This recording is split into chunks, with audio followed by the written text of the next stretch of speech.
தமிழ் பேசும் அனைத்து உறவுகளுக்கும் வணக்கம். நான் உங்கள் பிரசாத். வெளிநாடுகளில் இருந்து வர்ற புலம்பெயர் உறவுகளை குறிவைச்சு இலங்கையில இப்ப பாரிய மோசடி சம்பவங்கள் இடம்பெறுகிறது.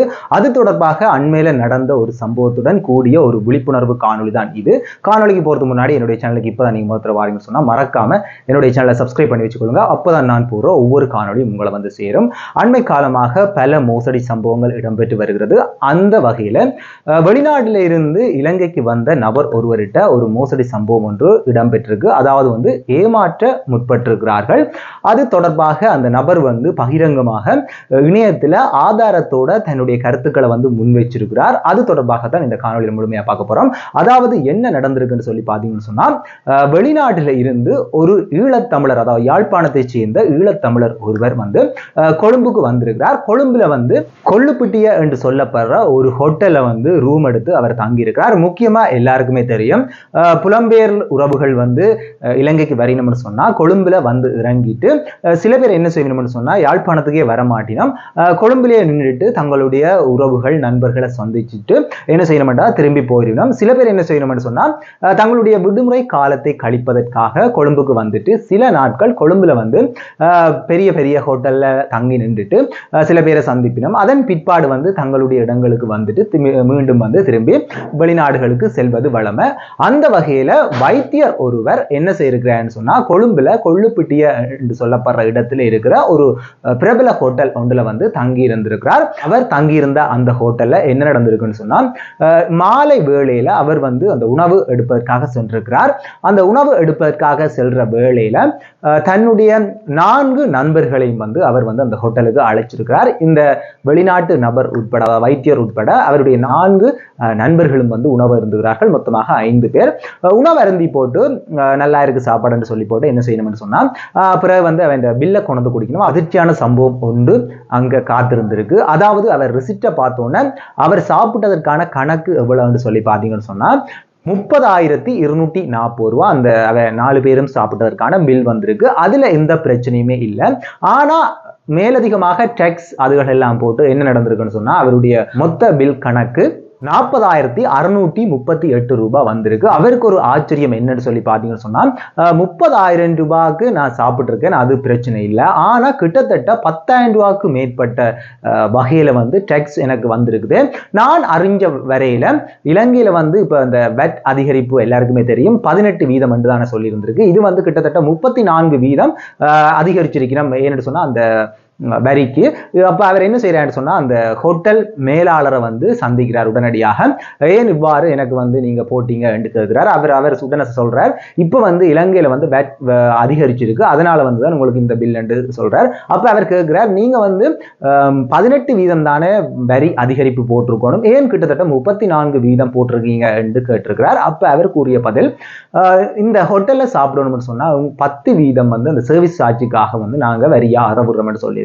அப்ப இவர் மீண்டும் கேட்கிறார், சரி அது சரி, ஏற்கனவே 18%, நீங்க 10% வரியாக அறவிடுறீங்க, ஆகவே 28% தானே வரணும், ஆனா எனக்கு நீங்க 34% கிட்ட போட்டிருக்கிறீங்க என்று அவரை திருப்பி கேட்கிறார். அப்ப அவர் சொல்றார், வெளிநாட்டுல இருந்து இங்க சாப்பிட்டா, அதாவது வெளிநாட்டு சுற்றுலா பயணிகளுக்கு இங்க 2% நாங்க மேலதிக வரியை அறவிடணும் என்று சொல்லியிருக்கிறார். அப்ப அவர் மீண்டும் கேட்டிருக்கிறார், ஏற்கனவே 18%, உங்களுடைய சர்வீஸுக்கு 10%, இப்ப வெளிநாட்டு சுற்றுலா பயணி என்றதுக்கான 2%, ஆக 30% தானே மொத்தமாக வருது, ஏன் 34% போட்டிருக்கீங்க என்று கேட்டிருக்கிறார். அதுக்கு அந்த ஹோட்டலுடைய மேலாளர் எந்த ஒரு பதிலுமே சொல்லல, ஒரு திணறலுக்கு உள்ளாயிருக்கிறார் என்று அவர் தன்னுடைய பதிவில சொல்லியிருக்கிறார். அவர் மீண்டும் அந்த ஹோட்டல் உரிமையாளர்கிட்ட கேட்டிருக்கிறார், நான் தான் வெளிநாட்டிலிருந்து சுற்றுலா மேற்கொள்ள வந்தான் என்று நீங்க கருதி இந்த 2% மேலதிக வரியை போட்டிருக்கலாம், ஆனா எனது நண்பர்கள் எல்லாம் இலங்கையில் இருக்கிறவர்கள் தானே, ஏன் அந்த 2% வரியையும் நீங்க போட்டீங்க என்று அவர் கேட்டிருக்கிறார். அதுக்கும் எந்த ஒரு பதிலையும் அந்த ஹோட்டல் மேலாளர் சொல்லல. முக்கியமா இந்த சம்பவத்தை நான் ஏன் பகிர்ந்து கொள்றேன்னு சொன்னா, நீங்க வெளிநாட்டில இருந்து வர்றீங்க, அங்கேயும் கஷ்டப்பட்டு தான் உழைக்கிறீங்க, ஆனா இவ்வாறான மோசடி சம்பவங்கள் நடைபெற்று கொண்டுதான் இருக்குது என்று சொல்லணும்.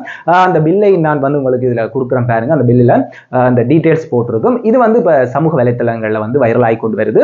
அந்த பாதிக்கப்பட்ட அந்த வைத்திய நபர் என்ன செய்யிருக்கிறான்னு சொன்னா அவர் கருத்தொன்று சொல்லியிருக்கிறார், ஏற்கனவே ஒரு வெளிநாட்டு சுற்றுலா பயணி ஒரு ஆள்கிட்ட அந்த தேநீர் தேநீர் கடை உரிமையாளர் ஒரு வடை டீ வாங்கிட்டு அதுக்கு 1000 ரூபாய் பில்லுன்னு சொல்லி அந்த காணொளி வந்து சமூக வலைத்தளங்களில் பரவினோன்னா உடனடியாக அதுக்கு ஒரு ஆக்ஷன் எடுத்து என்ன நடந்திருக்குன்னு சொன்னா அவருக்கு வந்து தண்டனை வழங்கப்பட்டது அந்த தேநீர் கடை உரிமையாளருக்கு.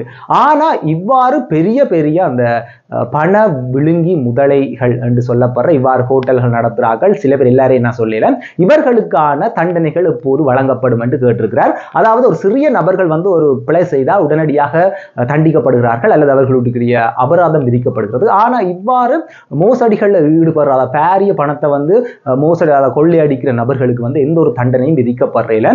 அதை நாங்க முக்கியமா கண்டுக்கிறதே இல்லை. ஏன்னு சொன்னா ஒரு பெட்டி கடையில போய் ஒரு 20 ரூபாய் பொருளை வந்து அதை 30 ரூபான்னு சொன்னாலே நாங்க திருப்பி வந்து கேட்போம். ஆனா ஒரு ஃபுட் சிட்டியில போனோம்னு சொன்னா ஒரு பொருளுக்கு வந்து அதை என்ன விலை சொன்னாலும் நாங்க உடனடியாக அதை பார்க்கறது இல்லை, என்ன செய்வோம், வாங்கி கொண்டு வந்துருவோம்.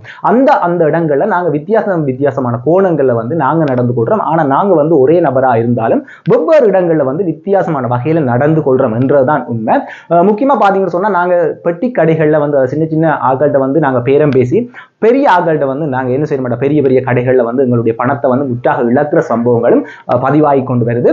முக்கியமா அந்த நபர் அழுத்தி சொல்லிக்க அந்த தேநீர் கடை உரிமையாளருக்கு ஒரு தண்டனை வழங்கப்படுகிறது. ஆனா இவ்வாறு பெரிய ஹோட்டல்களை நடத்தி இவ்வாறு பணத்தை வந்து கொள்ளையடிக்கிறார்களுக்கு எதிராக எந்த ஒரு நடவடிக்கையும் எடுக்கப்படுறதில்லை என்று சொல்லி அவர் வந்து தன்னுடைய பதிவில வந்து குறிப்பிட்டிருக்கிறார். நீங்க வெளிநாட்டிலிருந்து வாரீங்கன்னு சொன்னா முக்கியமா இங்க நாட்டு நிலவரங்களை அறிஞ்சு கொள்ளுங்க. அதோட வந்து உங்கள்கிட்ட வந்து மேலதிகமா இங்க இருக்கிற ஆட்கள் வந்து பணத்தை வசூலிப்பதற்கான வாய்ப்புகள் அதிகமாக காணப்படுது என்றுதான் சொல்லணும். ஏன்னு சொன்னா நீங்க இருந்த நாடு வேற, அதோட வந்து இப்ப நீங்க போயிட்டு ஒரு சில வருடங்களுக்கு பிற்பாடு வந்தீங்கன்னு சொன்னா இங்க இருக்கிற நிலைமைகள் வந்து உங்களுக்கு சில வேளை அறியாம இருக்கலாம். அதனால உங்களுடைய பணத்தை வந்து நீங்க வந்து வீண் செலவழிக்க நேரிடும் அல்லது உங்களிடம் இருந்து பணத்தை வந்து கொள்ளையடிக்கிறதுக்கான வாய்ப்புகள் அதிகமாக காணப்படுது என்றுதான் சொல்லணும். உண்மையிலே இந்த காணொலி பார்த்து கொண்டிருக்கிற நீங்க கட்டாயம் இலங்கைக்கு வந்தா ஒரு கவனத்தோட அதாவது அவதானத்தோட நடக்கணும். இவ்வாறும் சில பண மோசடி சம்பவங்கள் இடம்பெறுகிறது. அதோட வந்து பாத்தீங்கன்னு சொன்னா யாழ்ப்பாணத்துல வெளிநாட்டுல இருந்து வர்றாக்களை குறி வச்சு இங்க வந்து கொள்ளை சம்பவங்களும் வந்து இடம்பெற்று கொண்டு வருகிறது என்றுதான் சொல்லணும். இந்த காணொலி ஒரு பயனுள்ள காணொலியா உங்களுக்கு அமைஞ்சிருக்கும் என்று நினைக்கிறேன். இது தொடர்பாக நீங்க என்ன நினைக்கிறீங்க என்பது தொடர்பாக உங்களுடைய கருத்துக்களையும் மறக்காம கமெண்ட் பாக்ஸ்ல கமெண்ட் பண்ணிக்கொள்ளுங்க. அதோட வந்து பாத்தீங்கன்னு சொன்னா அண்மை காலத்துல வந்து கொத்தினுடைய விலை இவ்வளவு என்று சொல்லி அவருக்கும் வந்து அந்த காணொலி வந்து ரெக்கார்ட் பண்ணி ஒரு ஆள் போட்டு என்ன செய்யிருக்கேன்னு சொன்னா அவருக்கும் வந்து அந்த நீதிமன்றத்துல வழக்கு தொடுக்கப்பட்டு அவருக்குரிய அபராதமும் விதிக்கப்பட்டது எல்லாருக்குமே தெரியும். அந்த காணொலி ஒரு வைரலான காணொலியா பரவி கொண்டு வந்ததும் எல்லாருக்குமே தெரியும். ஆனா இவ்வாறான நபர்களுக்கு அதாவது பாரிய பணக்காரருக்கான தண்டனைகள் வந்து வழங்கப்படுறதில்லை அல்லது ஆக்ஷன் எடுக்கப்படுறதில்லை என்று சொல்லணும். அவர்கள் வந்து தங்களுடைய செயற்பாடுகளை உடனடியாக மூடி மறைக்கிற அளவுக்கு பணபலத்தை கொண்டிருக்கிறார்கள் என்று சொல்லணும். மீண்டும் ஒரு நல்ல காணொலி வாயிலாக நான் உங்களை சந்திக்கிறேன். அதுக்கு முன்னாடி என்னுடைய சேனலை மறக்காம சப்ஸ்கிரைப் பண்ணி வச்சுக்கொள்ளுங்க. நன்றி, வணக்கம்.